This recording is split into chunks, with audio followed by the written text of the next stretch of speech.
Hello guys, mapagpalang araw po sa ating lahat. Kamusta po ang araw natin today? Muling po nagbabalik ang inyong abang lingkod sa inyong harapan. Saan man kayo naroroon lupalop ng mundo. Ayan, mega love shout po sa po ng ating mga mahal sa buhay sa atin sa Pilipinas.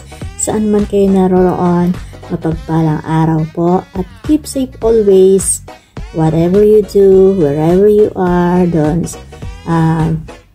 forget to say thank you Lord all the time.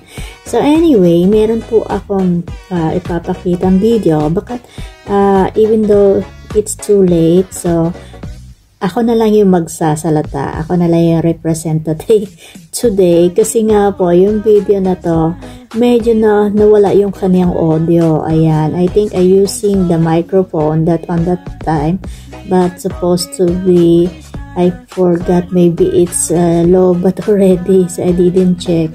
So, kaya ganon. So, wala na tayong audio. Ayan, ako na lang ang magsasalita sa pamamagitan. Ayan, yung lugar na yan, nandun kami sa seaside, sa Samalia City.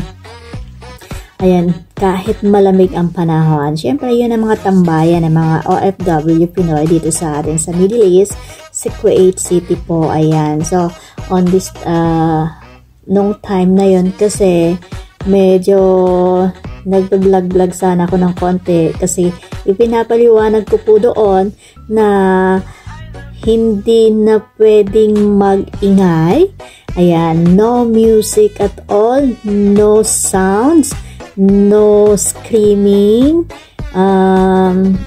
bawal yung TikTok, bawal yung magdala ng mga music.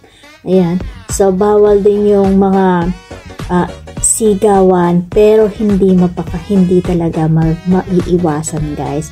Kasi may mga nagsisigawan, ang iniiwasan kasi pagka nagsisigawan, tapos may mga babae, feeling ng mga tao na nandun, medyo parang alam mo na, parang flirting ang dating. So, kaya yung mga pulis nagra-round doon sa area na yon kasi nga gawa ng sitwasyon. Ayan. So, on the time kasi medyo nagluluksa pa raw dahil nga sa pagkamatay ng second baba, no? Ayan. So, ng president. So, kaya bawal. Even though this last year, 2024 po, nung New Year, medyo this is the first time for how many years na wala akong masyadong putukan kasi nga dahil sabi nga yung pagluluksa, pero matagal na po, so how many weeks na rin yung nakaraan, pero ganun talaga. Kumbaga hindi tayo pwedeng daw kumbaga susunod ko ano yung policy. Ayan, so kaysa magkaroon tayo ng mga problema ganun. So ayan, yun ho yung ipinapaliwanag ko dun sa video ko na may hindi nawawala talaga yung matitigas ang ulo. Ayan, gusto pa ya talaga yung sinisita sila. Ayan, pero eventually okay naman at pag medyo may nag-iingay, they say keep quiet. Ayan, police is coming. They keep cuts and they put on the jail. Parang gano'n, just joking.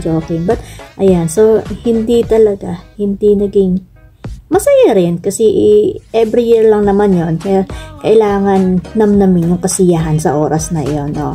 So kung kami rin, hindi kami gaanong kasi may kasama ka mga killjoy na mga kaibigan. So, minsan, tahimik ka rin. Ayan, listen lang sa tabi. Yung yun lang. So, yun yung pinaparamdam ng aking pahiwatig ng aking nalaglag yung cellphone ko. Sorry. Pinapahiwatig ng aking video. So, panoorin niyo po kung kahit pa paano naman kunting kasiyahan lang doon. So, thank you so much for watching. Ayan, God bless us all. God always love us. Have a wonderful everyone. And I love you guys. Ayan, thank you guys. Thank you so much for big support sa ating mga viewers, sa ating followers, sa ating mga members and super chatter, super sticker, and of course sa ating mga viewers. Ayan, all over the world. Thank you so much. I love you guys. Ayan, thanks for watching. Ayan, don't forget, kung hindi pa po kayo, di ka pa kalimutan, Tita Robles cute. Peace and cute. Ayan, taray. Have a nice day. Ayan.